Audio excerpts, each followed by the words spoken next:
Hello, friends, and welcome to another episode of TV is Our Real Mom. I'm Dave. I'm Catie.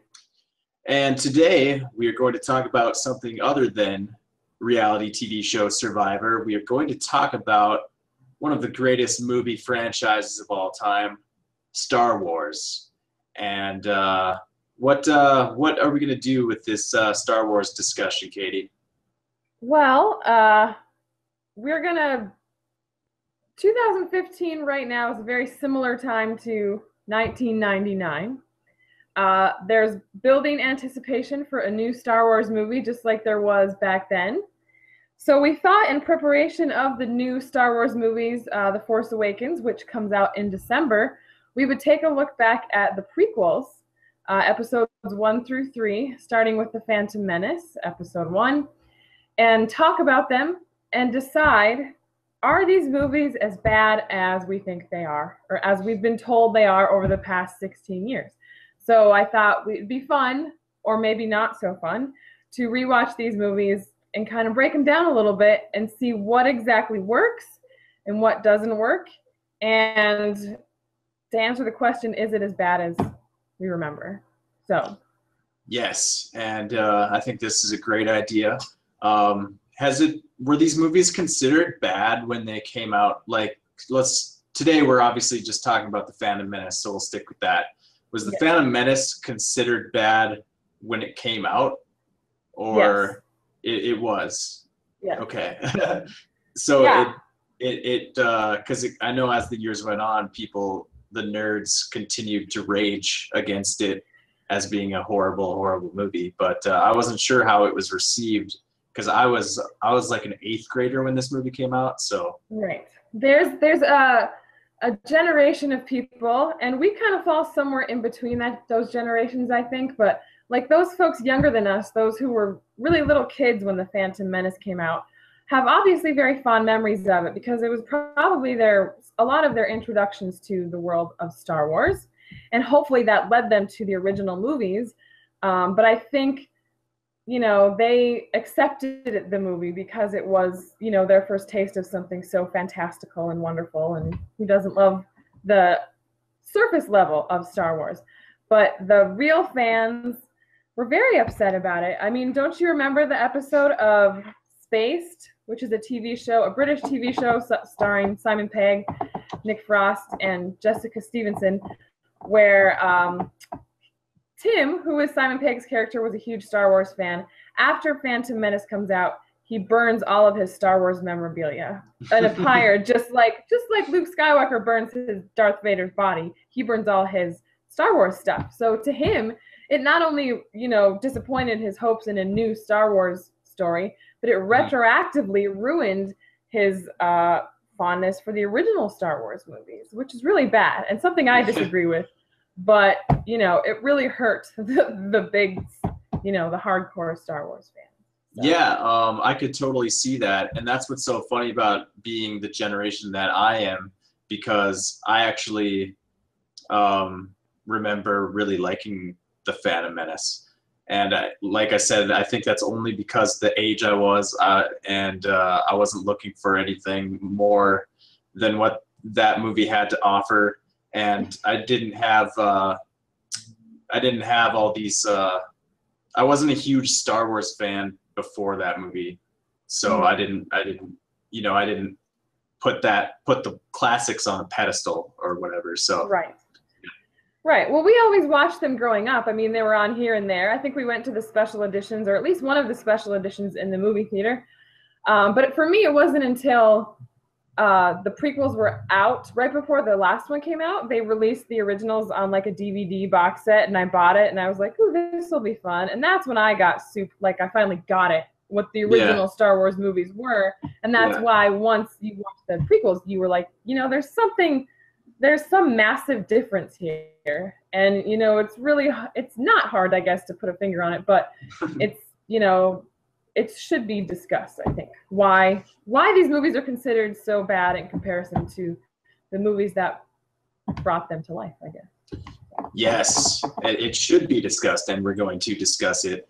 So how do you want to approach this discussion today? Well, I've got it broken up into categories here. We're going to discuss the Phantom Menace according to each category. And we're going to decide whether that category, plot, for example, gets a pass or a fail. Okay. And our Phantom Menace version of that is if they pass, if it's a good plot, if the plot is good, then we give it a double-edged lightsaber, because that's probably the coolest part of the Phantom Menace. Yes. So just one for each thing. Then it either gets. Yeah, it's pass fail. It's not like 1 to 5 stars. Ooh, okay. Okay. So if it's good, it gets a double-edged lightsaber.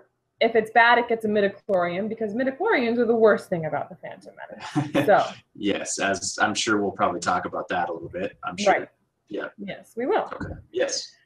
So yeah, we have to either just give it a lightsaber or a midichlorian. It's good or bad. It's double bladed.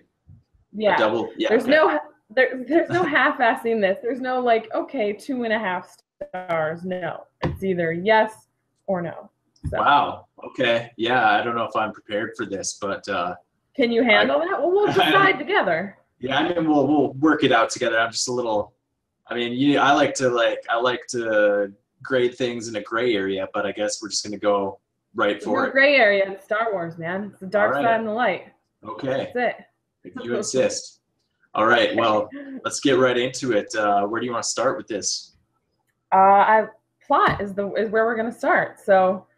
Do you remember the plot of the Phantom Menace? See, to be perfectly honest, like I could never really like wrap my head around the politics part of the movie, like the sort of you know what I'm talking about, the Trade Federation and all this stuff. Like even though I rewatched it before we did this podcast, I still like my eyes glaze over when those parts come on, and I still don't really like know what's really going on. Like I just that's the type of viewer I am. I like to watch the lightsaber battles and I'm like, yes, and then when it comes to that stuff I'm like, yeah, whatever. So right. So like I can only imagine. I mean, I went to Phantom Menace in theaters. I think it was actually my first date where I went to it. But as soon as the opening crawl starts and it says, I had it written down what it says, but there's greedy, there's a trade federation and the small planet of Naboo, they're blocking trade. As soon as those words are on the screen that we're in trouble because, that's boring. No one wants to, how exciting is a trade federation going to be? So yeah, I mean, the movie is about politics basically, right? I mean, or that's basically the backing plot here, and it doesn't bode well for the rest of the movie. It doesn't. So it's based on, I believe that George Lucas based the Star Wars universe on like the Romans and how they started out with the Republic and then ended up with an empire. But, the Empire is a lot more interesting than the Republic. All the movies are about the Empire. You go to the Republic and it's very political and very boring. And the same thing holds true for this movie. So it's immediately, right off the bat, not good because of this boring political aspect of it. And then the Republic sends Qui-Gon and Obi-Wan secretly to go settle the dispute or something. So at least you have the Jedi there. So that injects some life into something that is just super boring and no one really cares about. So yeah. So to be fair, there is more to the plot than just the politics. So what else is in the plot? You got the Jedi going to settle the dispute. You have the story of, I mean, I feel like the real story here is Anakin, right? That's like the that's what these movies were billed as before they were made. I think the backstory of Anakin, and that's why people were so excited. But it almost seems like Anakin doesn't come into it until later, and it, we'll get into that with the characters. But as far as that is definitely supposed to be the main plot. It's Anakin not only meeting the Jedi and therefore setting on his path, and also meeting weirdly, his future wife, who those two will be responsible for Luke and Leia, who are the stars of the original trilogy.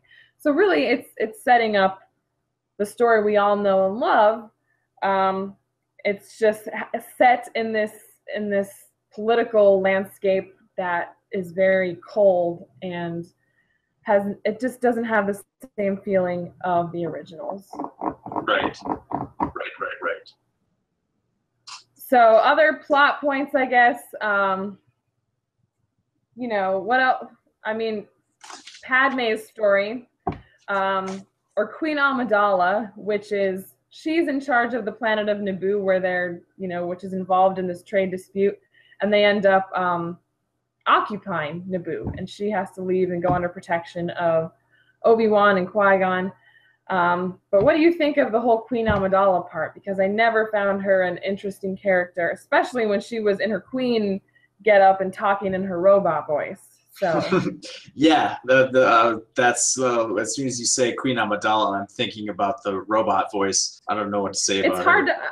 It's hard to understand why, and why does this planet have a queen, a 15-year-old girl in charge of all their decisions, and she's a queen, but somehow she's elected to her position, and she only serves it for a few years because in later movies she's a senator. So there's no explanation of that. I mean, even if there was, I'm sure it would be really boring, but the Queen Amidala stuff just, and it's very cold. Her whole planet, even though it's very beautiful, like all this ostentatious, costumes and settings, like it looks like a Roman inspiration for the set design and everything. So, but it's grand and it's opulent, but it's very cold. Whereas, the original Star Wars, you had the cantina and you had Tatooine, which was really dirty, but it felt more, real and exciting and interesting. So you don't sounds like you don't like Naboo very much. You're not a big Naboo fan? I find it pretty, but I don't feel any connection to it. Don't care like you were it. saying before, it's the political aspect of Naboo that kind of just brings it all down, or feels cold. I don't care about their trading problems. Mm-hmm. I don't care. And she's being forced to sign some treaty. I don't care. Well, so Queen Amidala I'm a little confused by Padme. Like, is Natalie Portman is Queen Amidala? Mm-hmm. Is Padme, well, like the Padme that's on Tatooine, is that Queen Amidala then, the real Queen Amidala? Yeah. Or her name is Padme Amidala. That's her name. Okay. And she is, whenever you see Natalie Portman, she's Padme. That's the real queen, right? Yeah. So the real Queen Amidala is only a big part of the story because that's Luke Skywalker's mom, right? Because that's how she meets Anakin, is through the Jedi, through this Naboo Trade Federation crisis. So I mean, this part of the story, like, does it need to be told? Because I mean, a lot of the argument against Phantom Menace is that this, like, you could just leave this movie out, like this part of the story doesn't need to be told. But at the same time, you have like the meeting, they meet for the first time, and Anakin discovers that he's going to become a Jedi, and so there is a lot of stuff in the plot here that I feel like really does apply to the story, or the big picture. It does apply to the big picture. However, I feel like it could have been handled differently. Like, it could have been they met in passing, and as a little boy, he always remembered her, and she forgot about him, and then they met later, and it could have been done in a more interesting way. Well, the political part of it, I feel like could be, placed as a backstory in a different movie, because the whole Anakin thing, which is what a lot of people wanted to see with this movie, was them meeting Anakin, I feel becomes secondary in this film, where it should be at the forefront. So I find that to be, upsetting. Yeah. As totes. Because the story of Anakin, as it's set up in the original movies, sounds very dark and mysterious and interesting. And I feel like they squander the original meeting with Anakin and the Jedi. So let's talk about midichlorians as part of the plot. Right. So basically, there's a part where Qui-Gon Jinn like whips out a diabetes kit, and he and he takes Anakin's blood. Blood sugar. And he's like, it'll just sting for a second, and takes his blood, and I'm like wondering like what the hell is going on here? What is going on? What is he doing? And turns out he is planning on testing Anakin's blood for something called midichlorians, which is, they actually have a whole scene. Is this part of the extended version or something, or was this? I don't know, but I don't remember it. But I paid very close attention to it, and where Anakin this time, goes, yeah. Qui-Gon, sir, what's a midichlorian? Yeah. And so he goes and he explains it, and he says I already forgot. It's little microscopic organisms that live inside of our cells. Okay. And they're symbiotic organisms, which means we live in harmony with each other. We couldn't exist without them. It's kind of like the good bacteria in your stomach that help you digest stuff. It's like they're little organisms. And they if I take a bunch of probiotics, I'll have a lot of midichlorians. Yeah, that's right. So order that on Amazon.com. Okay. Midichlorians for your gut. But anyways, like what it does is, the more of those you have is an indicator of how strong you are with the Force, because they're symbiotic organisms, I guess. So yeah, he tests Anakin's blood, and of course they realize that that Anakin has a shit ton of midichlorians. So I've never seen a count this high, he says. Yeah. So what the hell is going on with this? I mean, what? Okay. Let me break it down. Okay. The Force, by its nature, is something intangible. In the first 3 movies, you have to believe something you can't see or feel in order to connect with the Force. You just have to kind of meditate, Jedi version of meditate. Yeah. And you can be one with the Force, but it's not quantifiable. It's more like a spiritual energy. It's like a spiritual energy. Yeah. You cannot quantify the Force. And for some reason, George Lucas, in the 20 years that had taken place since he came up with this concept that so many people know and love, he decided to just completely destroy it by saying it's completely controlled by these dumb little cells or organisms, microscopic organisms, bacteria, basically. And so that determines how strong you are with the Force. And that is where the plot really starts to infuriate, because if you were to just see this little boy, this Anakin, you wouldn't think anything of him. But because he counted his midichlorians, suddenly he has to train him, break all his rules and everything to train him. So that is a bunch of... Anakin, he exhibits certain behaviors that definitely make him seem like he could be a Jedi. Like he has these fast reflexes in pod racing and stuff. But, I mean... I don't think they really needed to explain it any farther than that. I mean, we could just say, hey, this kid's talented and he's got the Force, man. Like I can just tell. I can just tell. It should just be something they feel. He shouldn't have to stick a stupid syringe in his arm and be like, oh, now he has the Force, so now it's okay if I take him to Coruscant or whatever and train him to be a Jedi. No, that's not. It's pretty bad. And it's just about enough. Yeah, it's just about enough to ruin the entire movie, right there. It is enough.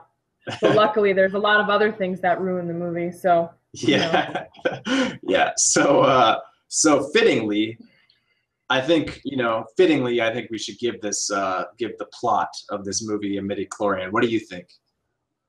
I agree. I mean, like I said before, I don't think the plot itself is entirely the problem, but it's just there's enough of a problem that it's a midichlorian. It doesn't deserve a double-bladed lightsaber for sure. No, there's not enough going on there. There's like a bit of an origin story here, but that's not enough to give a movie a good plot. And yeah, so no. No. So plot gets in the DeLorean. Sorry, plot. Yeah. All right. So what's the next kind of section you want to take a look at this movie?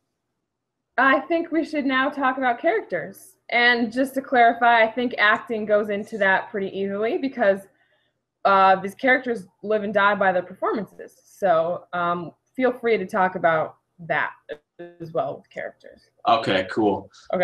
Okay, sounds good. Do you kind of have a list you want to go down, or are we just going to say them as they pop in our heads? Or Okay, I was going to say let's start with the best characters. And I want to see if you agree with me on who those are. Yeah, go for it. Who's the best character? So you say. I want to see if you say who I'm thinking. The best character is probably Qui-Gon Jinn. Yes. Yes, I win. You win. Yes. Double-bladed lightsaber for you. Yay. So yeah, Qui-Gon Jinn is clearly the best character in this film. So, and that's largely in part due to Liam Neeson, I think. I think. Totally agree. And he's got amazing hair. He's got by far the best hair in the movie. So he's got that's pretty, good. Pretty sweet beard too. Pretty sweet beard, yeah. So Qui-Gon Jinn is Obi-Wan's mentor. Is there master? Is that the word they use? Yeah, that's a good question. I thought you would know that for sure. I'm a little well, I know surprised. that his apprentice is a Padawan, but I think they're just master. Yeah, I guess he's the Jedi Master. Yeah, I guess. Yeah. So, but anyway, so he and Obi-Wan settled this stupid trade dispute that we talked a little bit about earlier. And he very much embodies that wise mentor figure that every one of these stories needs. He's the Obi-Wan of this movie. And he does a very good job. He's very deft with a lightsaber. And he's got that wise, kind of world-weary, but also just, warm, wise Jedi feel. Yeah, I think it's mostly Liam Neeson, just bringing that Liam Neeson to the table, and the character itself is, you can't help but love that like you said, that guru wise guy, not wise guy, but that wise guy, like you said. But so he's just an awesome character. Yeah, every hero story needs that archetype, and he definitely is that in this movie. But if it had been played by some crappy actor, who knows if Qui-Gon would be so beloved, as he is today. So and it's a very similar story with Obi-Wan Kenobi. I think that's another extremely likable character, but we probably, most people who know a little bit about Star Wars already like this character, because he's from the original movies. So right. And anytime George Lucas could make a tie or a wink and a nod to the former movies, he definitely took advantage of it. But this is an example where it worked really well, was the Obi-Wan Kenobi character. In a movie that's rife with badness, Obi-Wan is a shining. But even at the same time, Obi-Wan and Qui-Gon, they have a lot of chemistry. They have a really fun relationship. But at the same time, I can't help but feel that it could have been explored further, that they could have had more fun with it, been a little more lighthearted with it. So I would say their chemistry wasn't all that great. I mean, really? I remember it being better than it actually was watching it again. I don't know. Oh, maybe well, I don't know. It's the dialogue they were given and the plot they were given. I think if they had been given some free rein to have more fun with it, the chemistry would be a lot more evident, because I obviously sensed that they were, that they enjoyed working together. Yeah, but I mean, Ewan McGregor is an awesome actor, and he makes Obi-Wan awesome. And together, they're awesome characters and awesome actors. But yeah, it's like you said, the chemistry wasn't there for me because of what they were working with, or they only had so much to work with. And that's where the chemistry was lacking. It wasn't because they didn't seem to click at all. It was just they were just kind of, I don't know, there's something about this movie. I don't know where else I would talk about this, but there's something about this movie where the actors seem to be going through the motions. Yeah. I don't know. No, I think perhaps they were like the audience, and they felt a lot of anticipation going into it and thought this was going to be something really exciting and really good. And as they got into it and started filming, they were like, this is the worst piece of crap I've ever been in. They're like, this is weird. This isn't right, But it's going to make so much money that I have to just show up and at least give the minimum so that people pay to see this movie. And despite the fact that it got, was widely panned by critics and audiences, it made a buttload of money. So, they did all right for doing that. But I agree with you that they were going through the motions. There was one scene towards the end, right before the climax, where I think Qui-Gon and Obi-Wan were talking about something, and it was really boring. And in my head, I was like, I wish they'd just make out or something just to make it more interesting. Yeah, there you go. This movie won't be getting as many midi-chlorians if they had made out. But no, well, it's just anything human to because you have the Jedi who are above feeling and everything. And you have Queen Amidala, who's just a robot queen, and you have all these other characters that there's a lot of humanity lacking here. You have no Han Solo to really, lighten things up and make things fun. Yeah. So I think these two are the closest you get to fun, and it's not that much fun. Yeah, exactly. So, it's not that fun with them. So next character. Who's our next character? Well, if we're going by best to worst, it's got to be Jar Jar Binks. Jar Jar Binks. No. We can talk about him, but that's not the order we're doing it in. No, yeah, we'll talk about Jar Jar. When I was watched this, back in the day, I remember not being very, very bothered by Jar Jar. I was like, yeah, he's goofy. He's kind of funny. Whatever. I wasn't crazy about him, but I didn't hate him. And then hearing all the backlash about him as the years went by, and going back and watching now, I totally get it. I really do. He's horrible. He's awful. Yeah, he's the worst. Yeah, and that's saying something in this movie. He is, George Lucas was trying to do something to appeal to the kids, I think.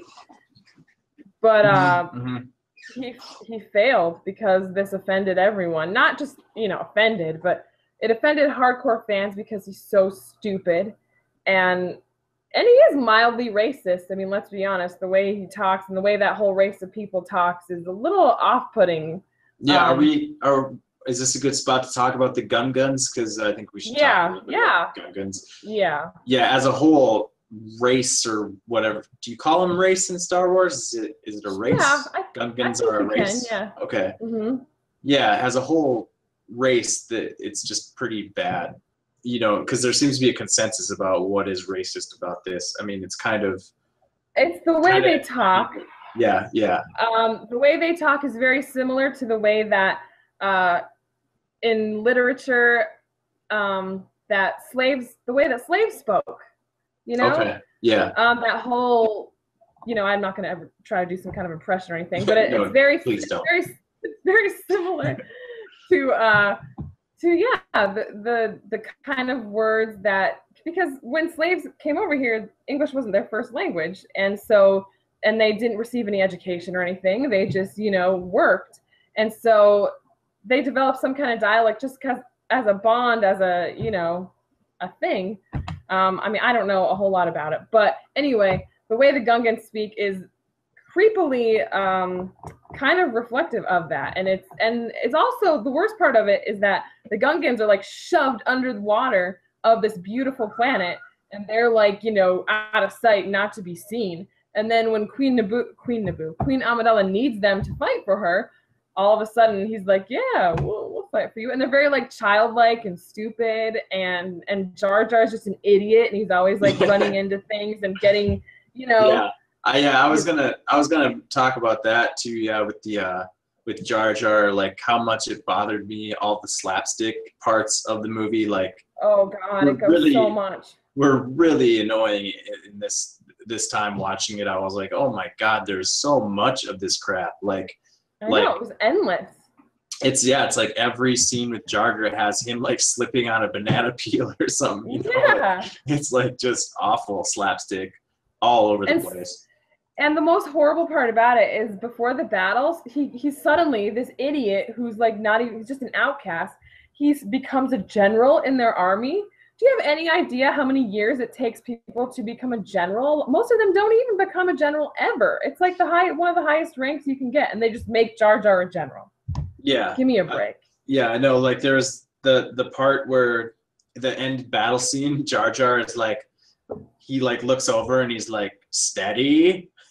Like he's giving commands. Like the whole movie they made him out to be this total buffoon ass, and he's like stuff is blowing up in his face and like an animal farts on him or something, and then at the end all of a sudden he's giving commands to the Naboo, like the primitive people, the guns. It's just like, where's this coming from? Like, how did Jar Jar become, like you said, a commander or whatever? It's ridiculous. Yeah, Jar Jar sucks. Jar Jar sucks. Gungans are racist. Yeah. Moral of the story. Hopefully we never see them on screen again. So yeah, we'll just anything else you want to say about Jar Jar? Never again, no. Okay. I just wanted to say that he calls the Queen hot at one point.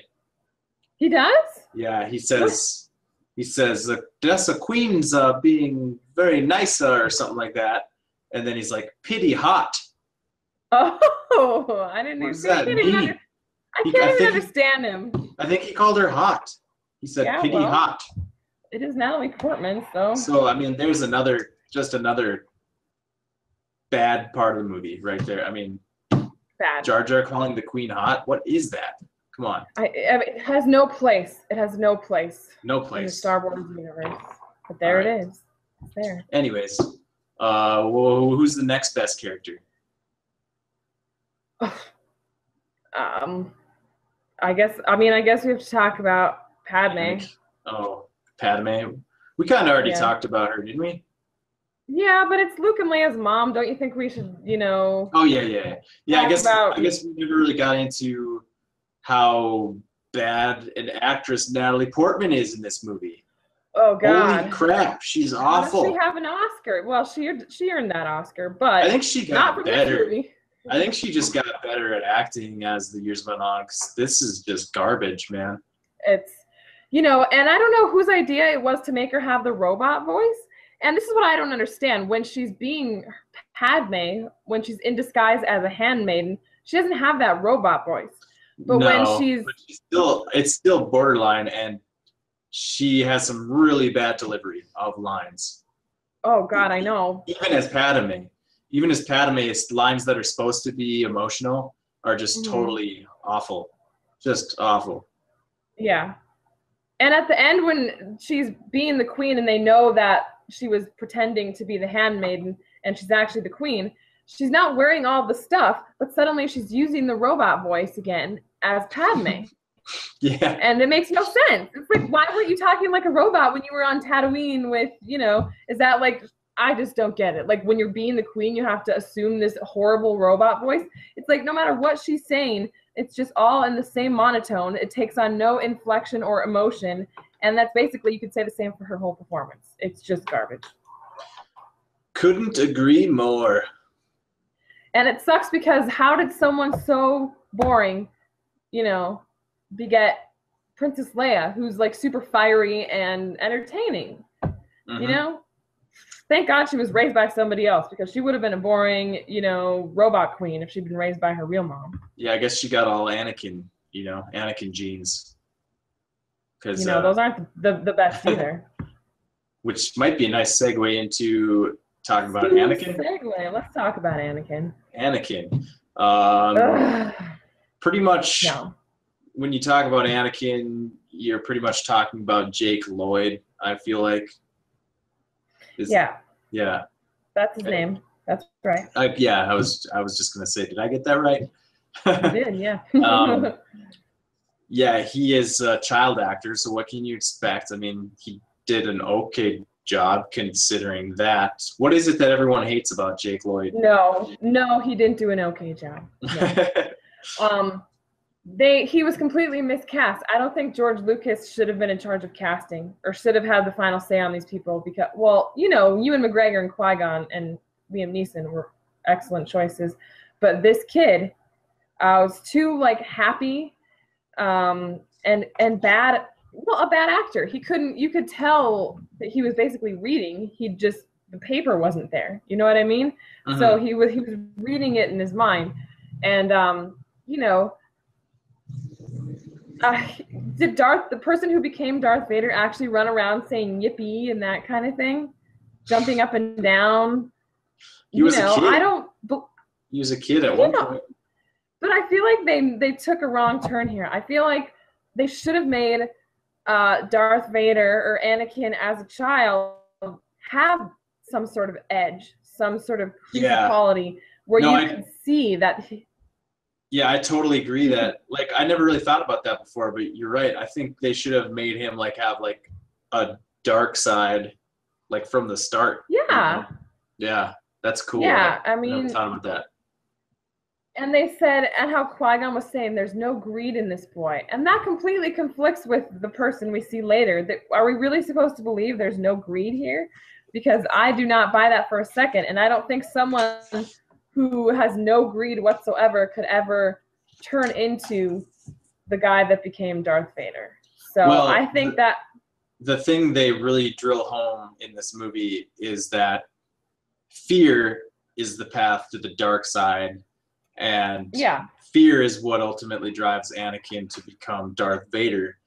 And which I really liked that aspect of the movie, putting that into it was really good, the whole fear thing. And that's what Anakin supposedly has, but much like the no dark side, no edge to him, he doesn't really display this fear very well. It's like sort of just like you're just like giving it, it's like, here, Anakin's afraid. Oh, okay, I don't see it. It's like, show me, don't tell me, you know? Yeah. But yeah, you don't feel him like really missing his mother, and you know. Yeah, the part when he leaves he makes her, a sad face.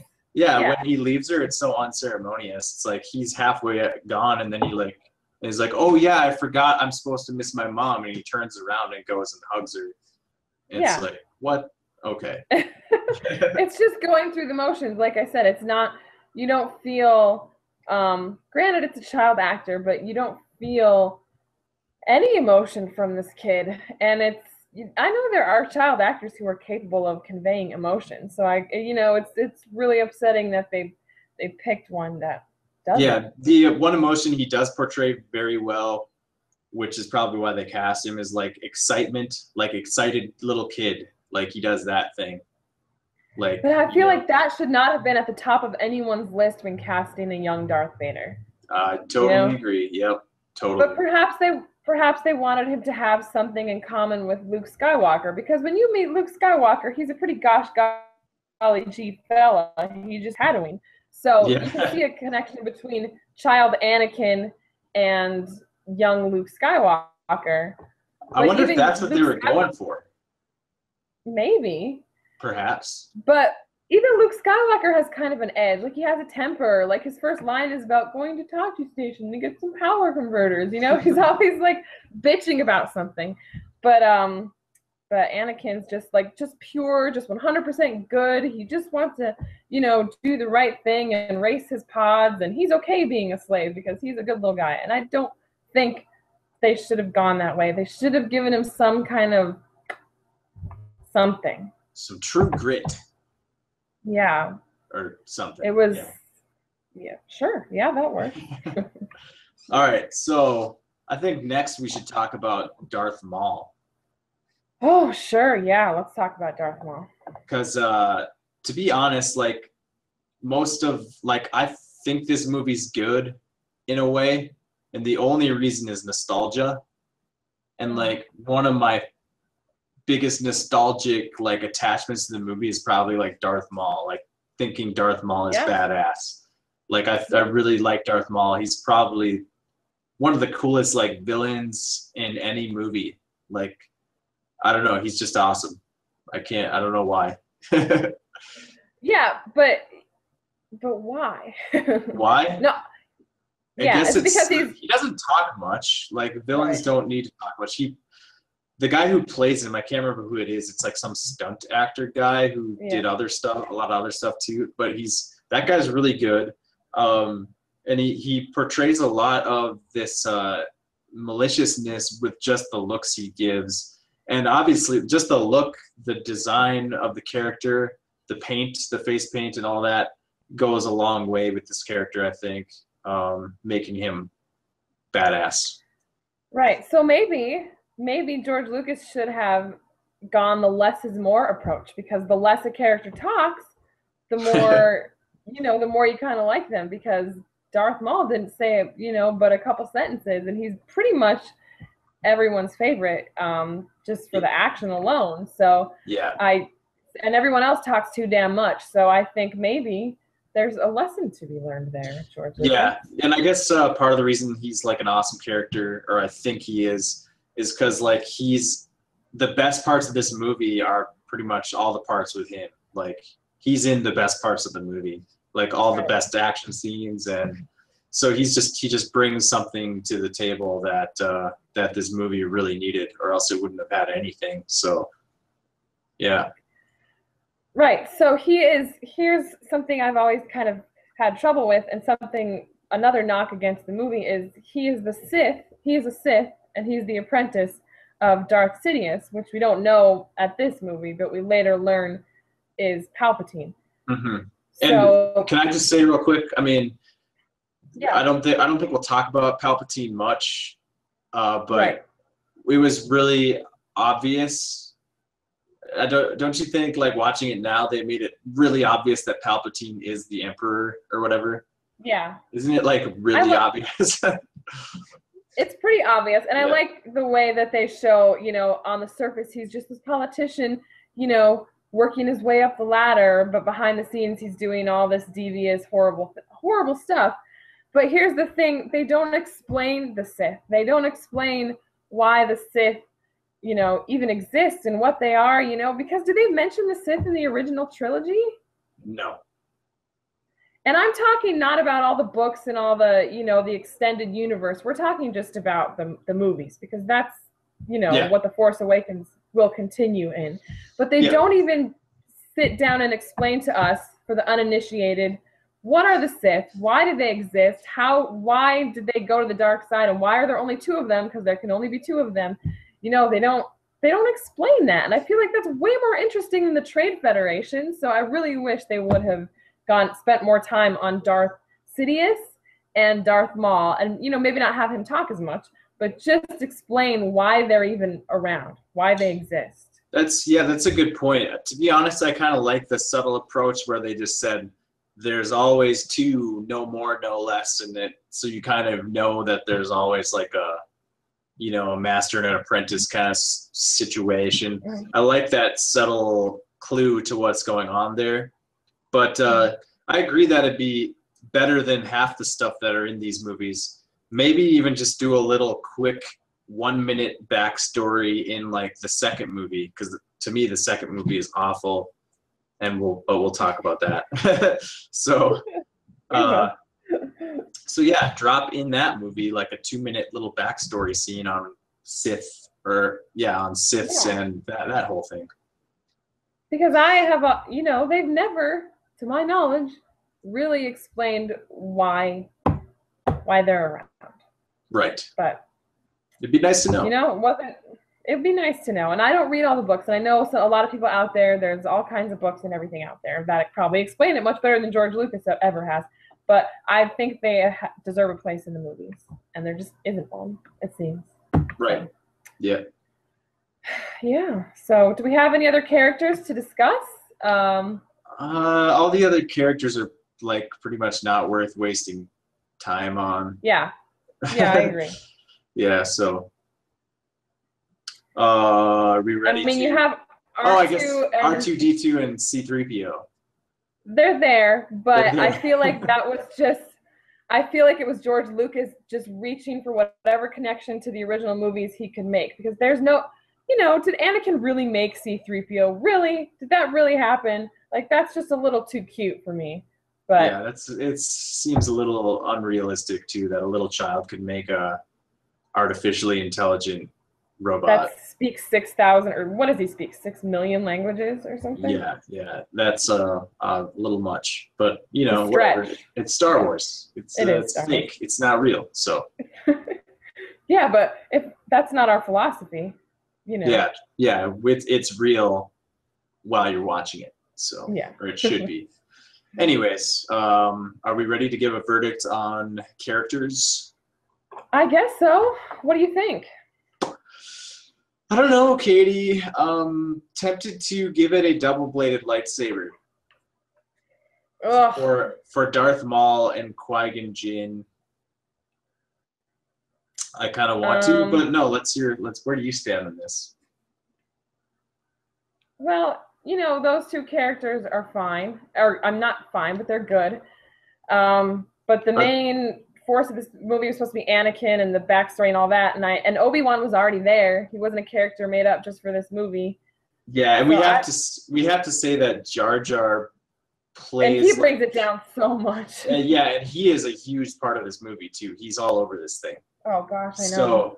So when you got Anakin and Jar Jar And Padme. and Padme really pulling this thing down, man, because Qui-Gon's awesome, Darth Maul's awesome, but is it enough? I don't know. I think you convinced me, Katie. I think we're going to have to give it a midi-chlorian. Yeah. Yeah. I agree. I apologize Ouch. to Qui-Gon Jinn and Darth Maul, who both bit it at the end of this movie. Yeah, they both die. So, yeah.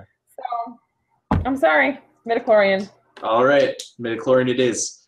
What's the next section that you want to talk about? Well, we're going to talk about the visual effects and action and all that good stuff, which we've already kind of touched on a little bit. So this can be kind of a brief discussion, I guess. But, at the time, these graphics were considered pretty cutting edge. And I guess the discussion is, do they hold up? And were they necessary at the time? Because a lot of people complained about, how he got out of control with the new computer capabilities in these movies, and even with doing the special editions of the original trilogy, and how people got really mad about that as well. So, and then of course the action sequences we should talk about, and those kind of go together. So yeah. Well, just right out of the gate, I'm going to tell you where I stand on this. I feel I really like the graphics in this movie. I think they're really incredible. I don't know if it's just because I just watched the one that was probably remastered in some way, where they fine-tuned everything. But yeah, they definitely hold up with a new coat of paint, and everything still looks awesome. To me, I was blown away that it's been 16 years or something like that since this movie came out, and it still looks pretty damn good, to be honest. That's pretty impressive. And I just all the CGI scenes I thought looked really good. Obviously I would prefer what they're doing on the new movies, where they do a mix of robots and live action stuff mixed in with some CGI edits. But for what they were trying to do back then, I thought it was pretty amazing. Yeah, and it's you can tell that George Lucas lamented the fact that technology was not available to him at the time he made the original movies, because I've heard stories that he was incredibly, at least in the first one where he didn't have much of a budget, that he was very frustrated with the way that some of the aliens turned out looking, so you could tell he was like a kid in a candy store with all of this technology at his fingertips. And maybe he did go a little bit overboard with the green screen. and all that. Because imagine, a lot of, these actors had to act against nothing. So maybe that's why some of the performances were terrible, because this was when that was a fairly new concept, the green screen and all of that. But Right. visually, it does look dated, but I still think, for the time period, obviously it was cutting edge and it does look really good. It's just, I find it such a shame that, they had all of this beautiful technology and they made the world look so beautiful, but they were unable to make them feel, warm and real and, a place you could actually, as a human, connect to. But they Yeah. do look incredible. Yeah, I can see that. Also, I thought that watching it again, I really liked the wide variety of aliens. Like, I never really noticed before, like, how many different kinds of aliens there are. There's like so many different varieties and crazy things. It's kind of like you said, where I think George Lucas was like a kid in the candy store, and he's just going nuts. He's like, let's make this alien look like this, and blah blah blah, and like just throwing all this crap in there. But I mean, I thought it was cool. I liked all the variety of aliens and stuff. It was nice to see new kinds of what you can come up with when you're not limited by what the puppet masters can make and all that kind of stuff. So yeah, but not go ahead. Okay. You have to take into consideration all the effort and time that went in, not George Lucas, and all the people that design and make these things come to life. That is just like a testament, to how hard they worked on this thing in the technical sense, at least. Maybe this movie sucks in other aspects, but man, people worked really hard on this stuff, and I thought it really shows. Yeah. Yeah. Yeah, I agree. So, what about action sequences? Most of the action sequences I really love. I feel like the best part of the movie is the double-bladed lightsaber battle at the end with Qui-Gon Jinn and Obi-Wan. That was a battle where you could tell like they were actually really getting into it. They were trying really hard to like make it look real. Other fights in the movie, you could tell they're just like they're half-assed slowly swinging their lightsabers and stuff. It looks so bad. And then, but this one is action-packed. And when I was a kid watching this had such a big impact on me. Like I wanted to go home and make my own videos, which I did with my cousins. We went back and we were making our own lightsaber battle videos and stuff. I mean, it really impacted me. And I think that's just because the action was so awesome. And that's most of the action scenes, I think, overall were really good in this movie. Except I wasn't feeling the pod race. I mean, what do you think about the pod race? I hate the pod race. I've always hated the pod race. It's such a long and ridiculous diversion that you forget why it's even happening. So I was going to say it's way too long. Way too long. Yeah, I agree with you. But with the last battle, but with Qui-Gon, Obi-Wan, and Darth Maul, I think another reason it is so good is because there's an emotional impact involved in that battle that might be lacking in some of the other ones. Because where Qui-Gon gets killed, or is that what you're referring to? Yeah. Or the loss of that character actually, going back and knowing that's how it ends, it actually does add even more to an awesome action scene. Or like when the walls come up and they just have to sit there and wait, it just kind of builds the tension. And that, and Obi-Wan has to I love the part, watch. I love the part where Qui-Gon meditates while he's waiting. Yeah. That part is freaking awesome. So that's a really good scene. I do wish that they had not intercut it with all the dumb Naboo Padme army crap like that. It kind of took a little bit away from it, I thought. Yeah. But didn't you think it's funny how like he really does draw elements from the classics, and you feel like he feels like he has to have a little bit of everything from the original in the new one. Like that part you were talking about, the Naboo battle. He has like Padme shooting a laser pistol, and it's very reminiscent of Princess Leia. shooting stormtroopers with a laser pistol. It's like they had to have that chick, the chick shooting the laser pistol. With a blaster. Blaster, thank you. Sorry, I'm going to get raked over the coals for that one. Don't worry about it. It's a blaster. Sorry, blaster. Yeah, you know what I'm saying, though? Like, he really has to. He has to pull all this old stuff and put it in the movie in a new way, kind of. If there was an opportunity to have a wink or a nod at the old movies, he absolutely took it. And it was forced in a lot of ways. Like, did you see Anakin playing with a little Greedo-looking dude on Tatooine? I mean, all that kind of stuff is just like, oh, look, he knew Greedo way back when. Or, you know.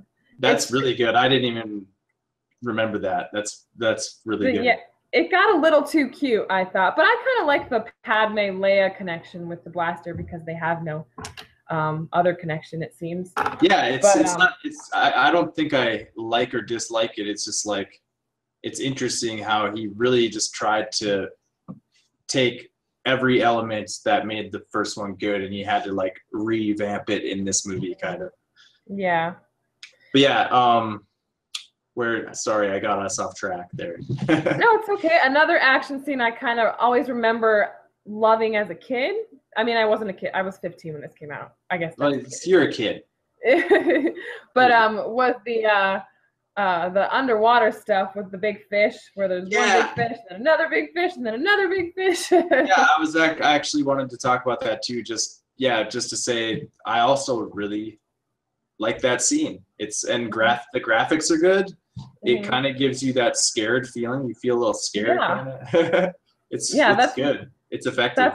That's one of the scenes from this movie that, memory-wise, has always stood out to me the most. And it's kind of early in the film, so it's kind of like, oh, so they go underwater in this Star Wars, which is something they didn't really do in the other Star Wars. So I always liked that. So yeah, and they have those underwater breathing apparatuses. Yeah. Which are just like these little things they stick in their mouth, and all of a sudden they can breathe underwater. Does it give them gills? Like, do they get temporary gills, or how? That's what I'm trying to figure out how it works. I don't. Sadly, I don't think you will ever know. Yeah. Well, someday, maybe. Maybe. So yeah, that scene is fantastic. What else? Did we miss anything? Pod racing sucks. Yeah. Lightsaber battle at the end. I think, we got all the big stuff. Yeah. Well, I guess we can talk about the droid battle with the Gungans, but that I just had no investment in it. The Gungans were stupid. It was mostly slapstick. Yeah. Jar Jar again. Yeah. So, and it was a battle that I felt wasn't earned. Like, it was supposed to be this big epic battle, but half the army were droids, so we don't care about. They're literally meaningless if they live or die. And the Gungans are so just ridiculous that we don't really care about them either. So. Yeah. All right. Well, I think we can give a verdict on this one. Yeah. I really want to give it a double-bladed lightsaber. I'm okay with that. We can do that. Okay. Double-bladed lightsaber for the visual effects / action. Yeah. Mostly just the amazing. It was 1999. Yeah. The amazing job they did with that. It still looks good today, maybe with a little bit of a remaster. And the end battle scene with the double-bladed lightsaber saves the whole action. So it's classic. It's a classic scene in a not-so-classic movie. Yes, there you go. Mm-hmm. All right, so what is next? I do want to touch a little bit on the score, because any Star Wars movie, the score is pretty important. So, I mean, we don't just talk about it a lot, but, Well, I really do like the theme song that goes like. Yeah. That's a good theme. I like it. That's called the Duel of the Fates. And did you know that of all the Star Wars music that exists, Duel of the Fates is the most downloaded track in Star Wars, in the whole Star Wars universe? Wow, that seems wrong. I know, but it is, and it's shouldn't a very good. The opening music be that? Shouldn't that be more? No, popular? It's not. It's not. Duel of the Fates has more of that epic feel. That's very was growing in popularity at that time as far as epic scores and that sort of thing. Whereas this opening credits for the Star Wars, all the Star Wars movies, you know, it's very orchestral and maybe a little bit dated, but and downloaders are very modern people, and so I think that's why. But I also think it's a very, you know, it's a classic, just like the scene. The music is classic too, so yeah, probably has something to do with the scene it goes with. But yeah, Duel of the Fates is pretty legit. Yeah, totally agree. But like, you know, I don't really remember any of the other music. I don't remember like noticing any other music in this movie.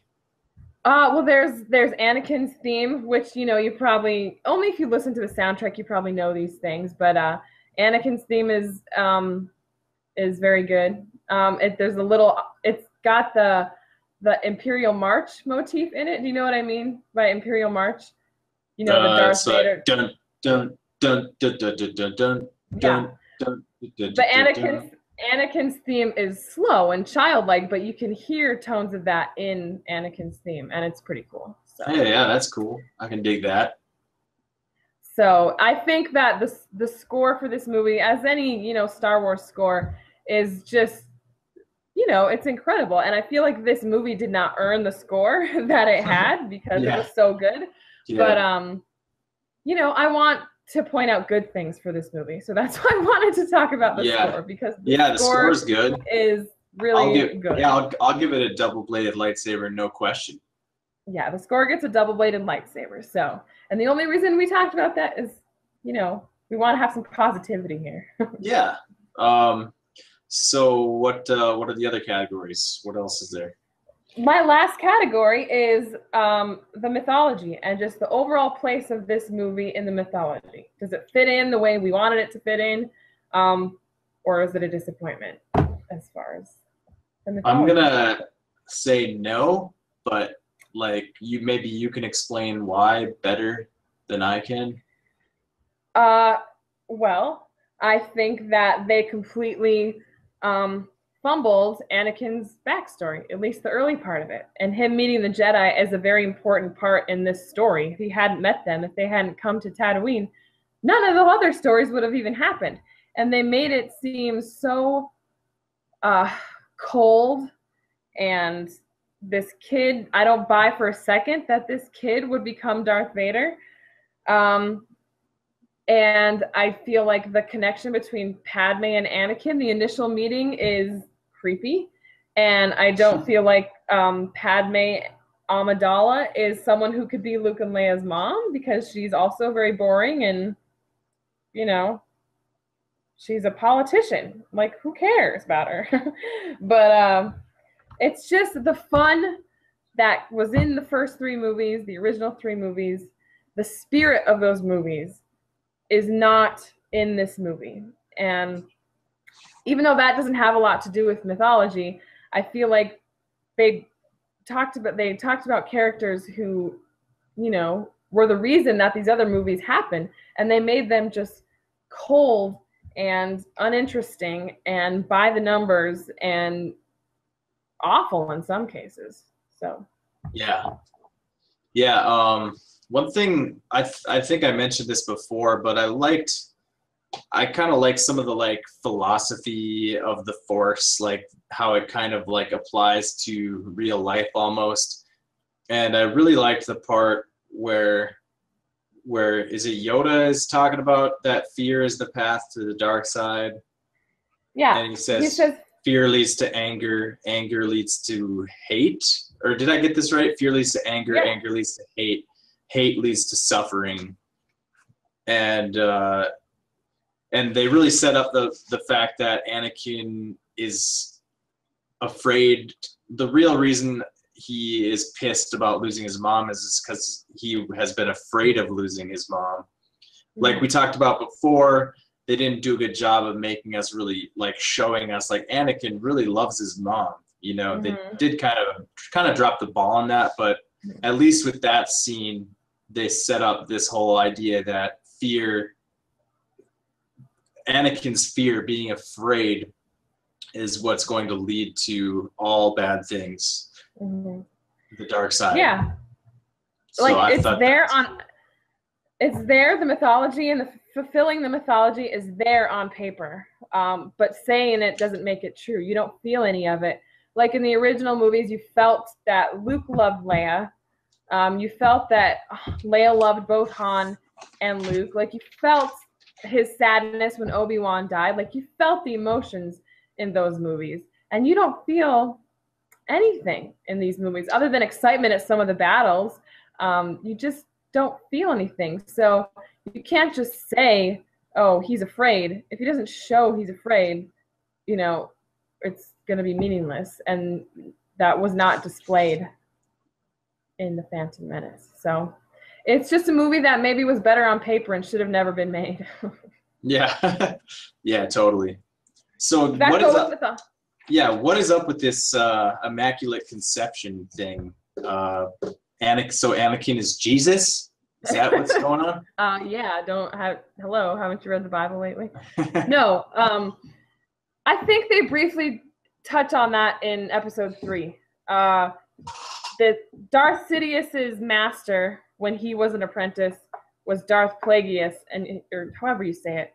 And he was apparently so good at manipulating midichlorians that he could create life. And that's supposedly how Anakin came to. They don't say it explicitly. You're supposed to make that connection in the third one, and of course we'll discuss that when we talk about episode 3. But in episode 1, they don't mention that. You're just supposed to believe that Shmi just, oh, look, I'm having a baby. Let's like it's no big deal. So yeah, that was out of left field and completely bizarre. Yeah, that mythologically speaking was worthy of a midichlorian. Definitely. Because yeah, when I heard like, there was no father, and I'm like, what? Okay, yeah. So no, yeah, that's cool. That's cool though that they kind of tried to like explain it in the third one, and yeah, right. maybe we'll just deal with it when we get to that movie. Yeah, that's probably the best. But as far as the overall place of this movie in the mythology, and we talked about it before, I think the whole series doesn't even really need this movie, really. So obviously, I think for mythology, it gets a midichlorian. I am gonna have to agree wholeheartedly. Okay. Yes. Yeah. Good. All right, so that pretty much is, we've gone through the main major categories, and where are we sitting with the tally, Katie?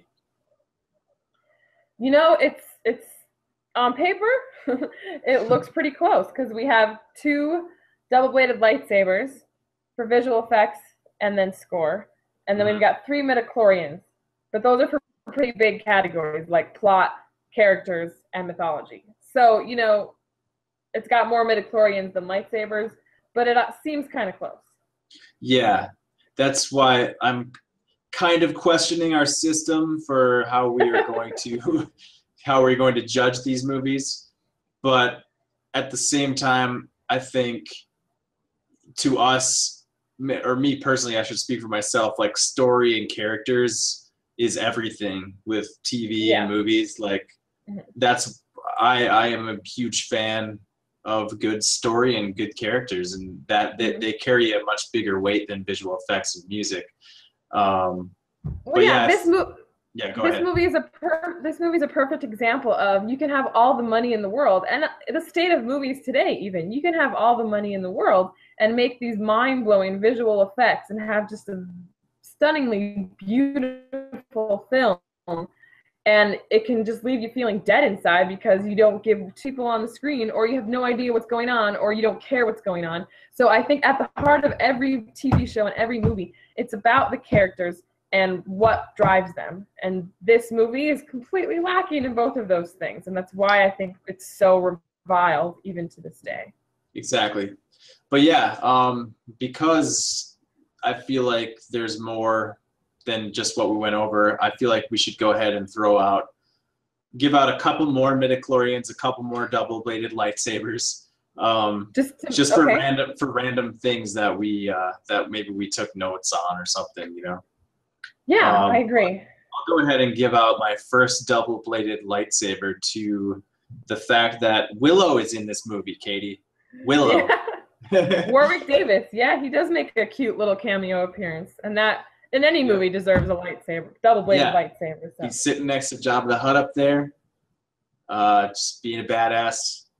Got to give him a double-bladed lightsaber. Here's my question about Jabba the Hutt, okay? Okay. Isn't he's like a crime lord, right?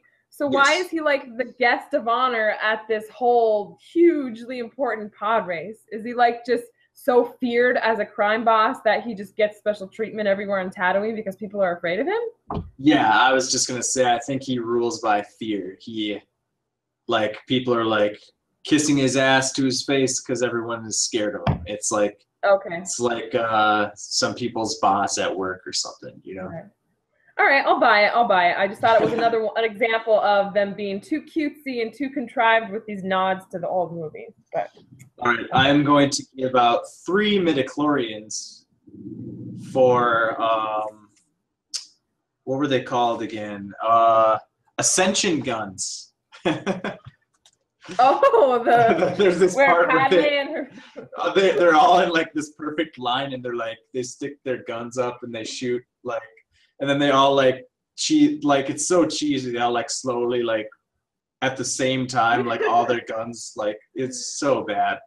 3 midichlorians just for that. Okay. All right. Let's see. I got some midichlorians to give out. I'm gonna give out 3 midichlorians. Well, 2. Okay. The 1 for each character. For Newt Gunray and the Viceroy. The leaders of the Trade Federation. Oh yeah, we didn't even talk about them. Oh my God. We don't deserve. They don't deserve to be talked about because there's some racism going on there too. There's huge racism there. Like that's even worse than the Gungans. Like, are you kidding me? Unbelievable. Oh, I know. It's like the worst like stereotype Asian accent like ever. I know. It's awful. I can't even believe they got away with it. So. Yeah. It's bad. That definitely gets 2 midichlorians. Let's see. I know I had some more that I wanted to give out. Oh, here we go. I'm going to give out 2 more midichlorians for the Jedi Council crap and how he has to go through this training and he's too old at the age of 9 and that whole system, it's just, I'm starting to think as they're sitting around in their dumb circle speaking in their monotones that maybe it was a good thing that all the Jedi got wiped out because they were so boring. Yeah. And they had all these dumb rules and training and, they were way cooler when the old men like Obi-Wan Kenobi, like who's like the last fringe Jedi on the planet. So I feel like that really not ruined, but put a huge blemish on what a Jedi's supposed to be. The council, they seem like a bunch of douchebags. It's not supposed to be like this formal, like, oh, you must go through frat, you must join a frat and go to all your classes and then you'll be a Jedi. No, it should be like this, like it should be like this, it should be this underground, like spiritual awakening. That's what Jedi should be, Right. And they I don't know, it bugged me a lot, and I feel like Luke was able to learn it. Yoda said he was too old when he was like 21 and he was able to learn it. So Anakin when he's 9, he's too old. Okay, whatever. Can we talk, because we didn't really, I kind of wanted to talk about Samuel L. Jackson quick, like. Oh yeah, he is in it. I forgot. Yeah. How do you think he fits into the movie? Was it like, do you remember, was it weird seeing him at the time? Because he was kind of like, he was known for doing like Pulp Fiction and stuff like that. Like and he's all of a sudden like a Jedi. Was that weird at the time, or was it just totally normal? I didn't think it was weird because I don't think it matters how good of an actor or how of an actor you got to be in these movies, because you were just going to turn them into these wooden, forced, monotone deliveries. No matter Samuel L. Jackson is a funny and colorful guy, and that even he was boring. So yeah, I couldn't decide if I liked him or hated him in this movie because he's like, because like you said, he's just kind of boring.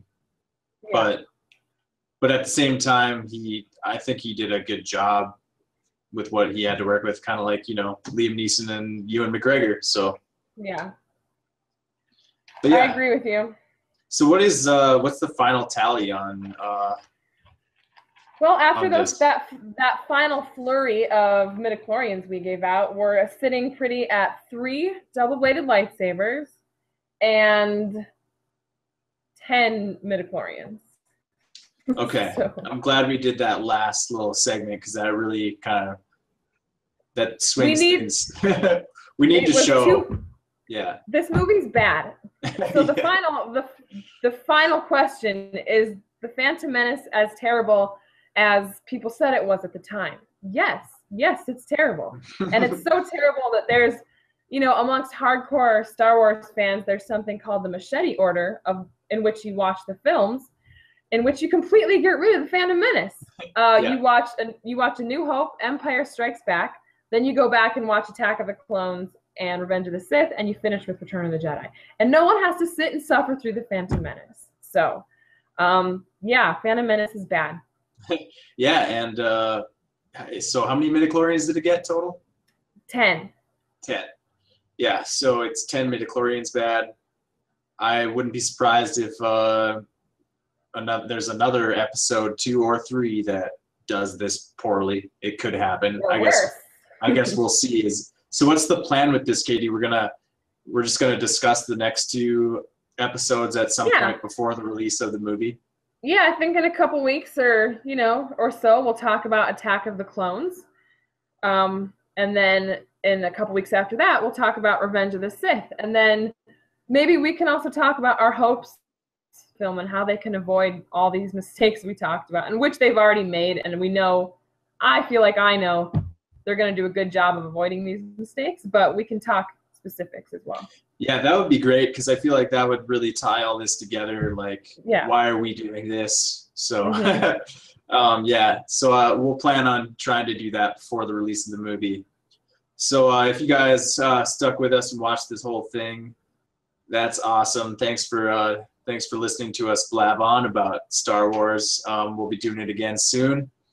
You guys can feel free to rate, comment, favorite, and subscribe. And we'll see you guys next time. Goodbye. All right. Bye.